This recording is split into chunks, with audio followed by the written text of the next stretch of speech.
Welcome to our backyard. This is the Backyard Philosophy Podcast. We are two friends having a discussion after everyone else has passed out or gone to bed. Grab a drink and listen as we discuss everything from automation, space exploration, and why the meaning of life is 42.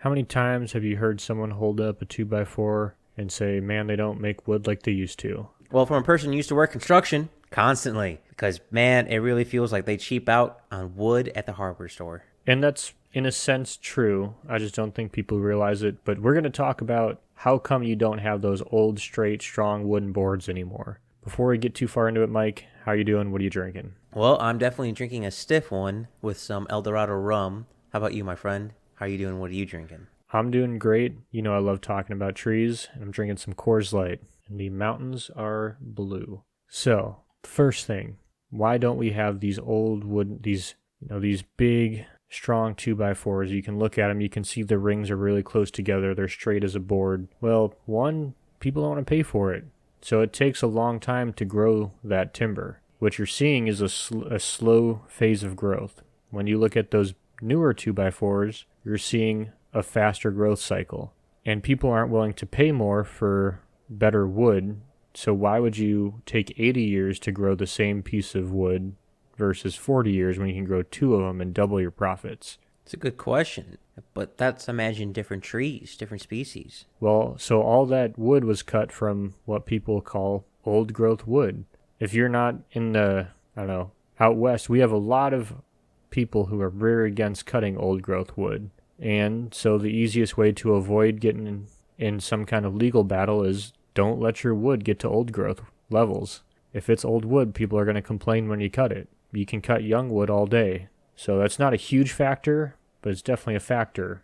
I mean, people simultaneously don't want to cut old growth, but at the same time, we want wood with the characteristics of old growth, which we can get at probably faster than it took to get to old growth, but we don't have any, there's no market for it. This is going to sound like a dumb question.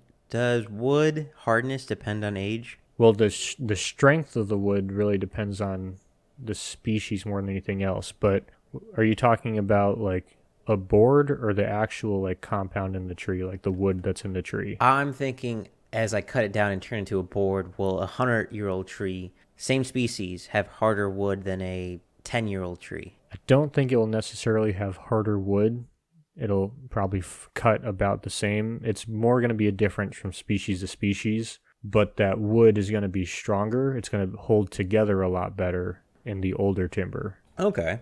So we don't have a lot of old growth left. So even if people wanted that wood and there was a huge demand, it's going to take us a while to grow it, probably 80 to 100 years or more to get those characteristic small growth rings that we want. And we'd have to change how we're planting our trees right now. Right now we plant trees so they're wide enough so they don't compete. But when you want small growth rates, you got to put them closer together so they are competing. So from what I'm hearing, Nick, is size does matter. Nothing? I mean, no crickets? Yes and no. It's not really size, it's more time, I think, for the timber everyone wants. So there's a lot of problems with cutting old growth too. We're not used to cutting old growth. It's not like the 70s. There's only so many mills that accept old growth wood. Mills are so specifically designed to a certain size of trees that not every wood can just take a large diameter timber that these older trees are. So the shipping cost, because a lot of what you pay when your wood's cut down is lost in shipping costs. You got to put it on a log truck and pay for that diesel to get it to the other end of the state. Not really, but it seems like it sometimes. And so you're losing a lot of money there. When you can't just take it to the closest mill, because you got to take it to a special mill for old growth, your shipping cost is going to be even more. Another problem is we're kind of at the end of the age of cutters, of loggers who actually are familiar with logging old growth. It's very different from logging this third generation timber that we're cutting now. Instead of having like a 18 to 26 inch diameter, you're looking at like a few feet diameter. The techniques are different, the tools are different. You're going to need bigger equipment to handle the larger wood, so that ups the cost of this older wood. I can't help but think of we forgot how the pyramids were built. Are we going to forget how to cut down old trees? Yeah, eventually. Well, now I'm depressed. So, and like I said, I think the biggest thing is there's no market, and I've thought about ways to create a market for it.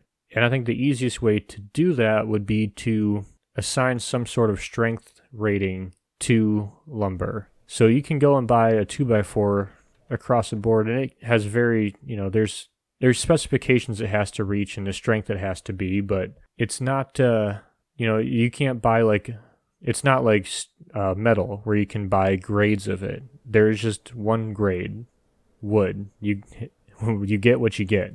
I would say that's especially true in construction when you're buying in bulk. Sometimes it is you have to usually order, I would say about 10% extra what you think because some of the woods are just going to have so many knots. It's unusable. Warpage, some of the wood's pressure treated, some of it's not. You lose a good percentage due to unforeseeable forces, and that's just part of the game currently. Yeah. And so if there was a grade of like, hey, this is, type 1 wood, this is type 2, it's a little bit stronger, and this is type 3, this is this strength.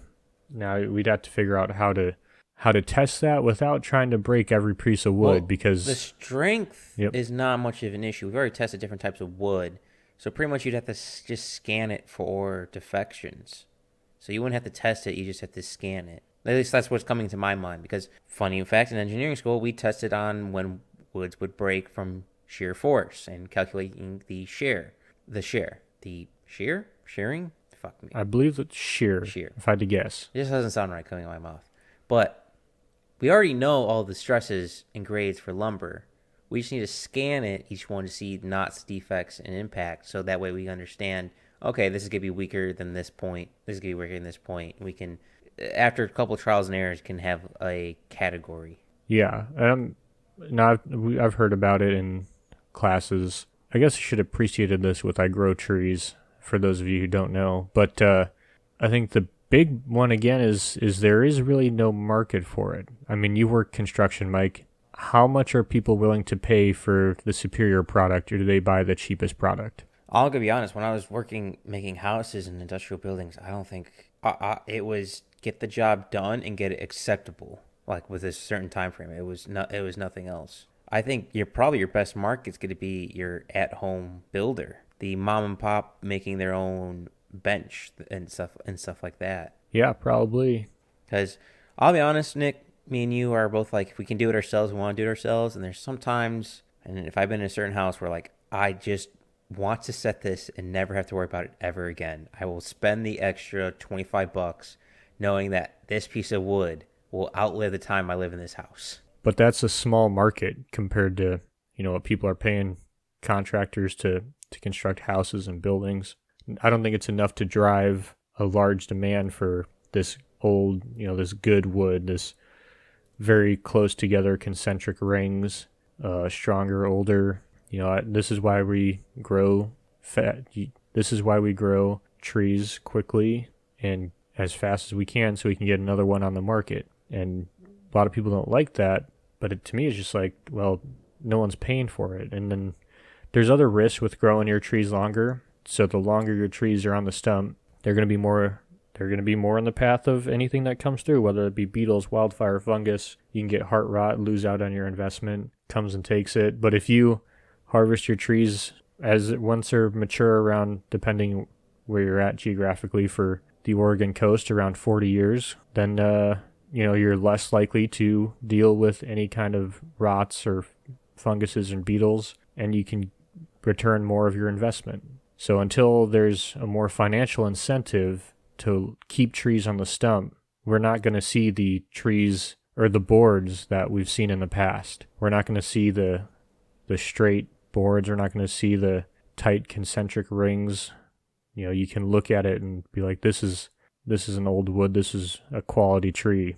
This might be a solution if we're just throwing stuff at the wall, and I don't mean to intervene, but what happens if we targeted the artisan market? So the carpenters making custom furniture, the artists making, pieces of work, people building custom grand tables for companies. Maybe that is the market to go after. So, I mean, I think that market is really driven by so that your tree cleaning crews and your arbor crews that go out and cut down trees in neighborhoods, because those trees are allowed to get older because they're just there for looks, and then they'll cut it down and sell it to a distributor.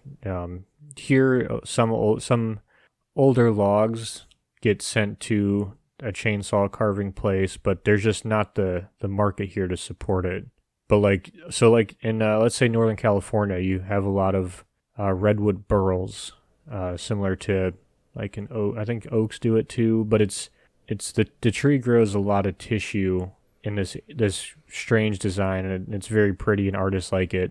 And so you get stuff like that where they'll pay like a timber company to come and collect some, but a lot of times the loggers will just cut and sell it to them directly if they know someone, or it's the arbor crews in town or in and outside of town that they know the artists in the area and they know kind of what they need and they can cut and get out to them.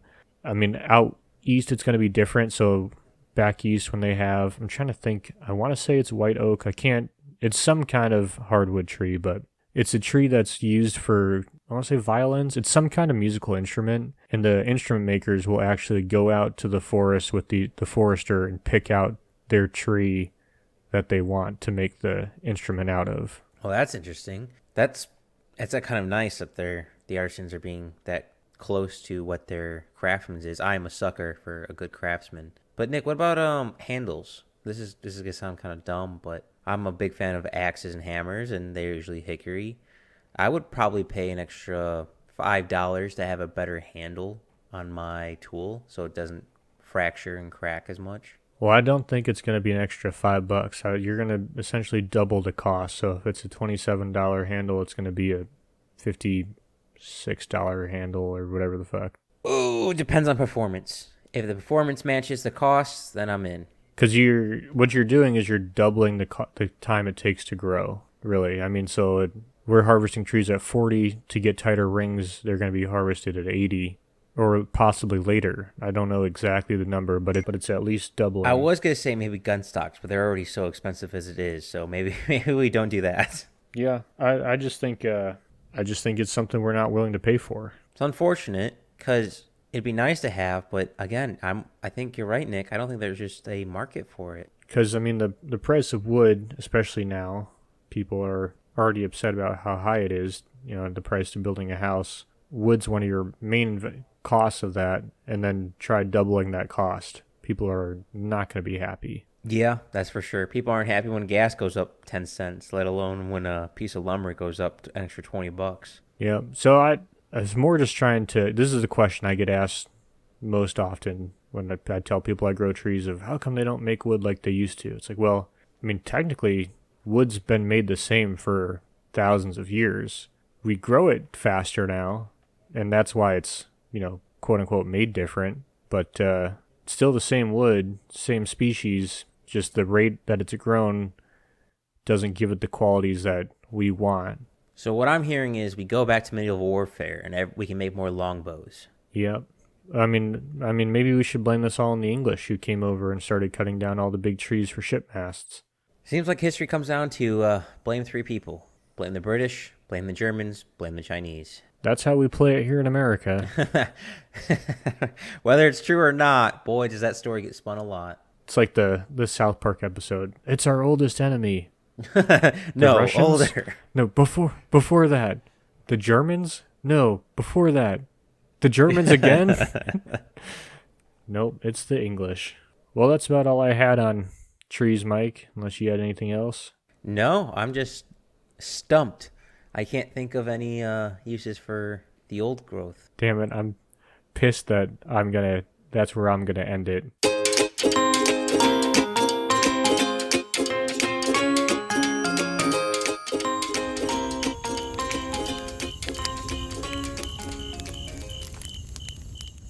Thanks for listening to the Backyard Philosophy Podcast.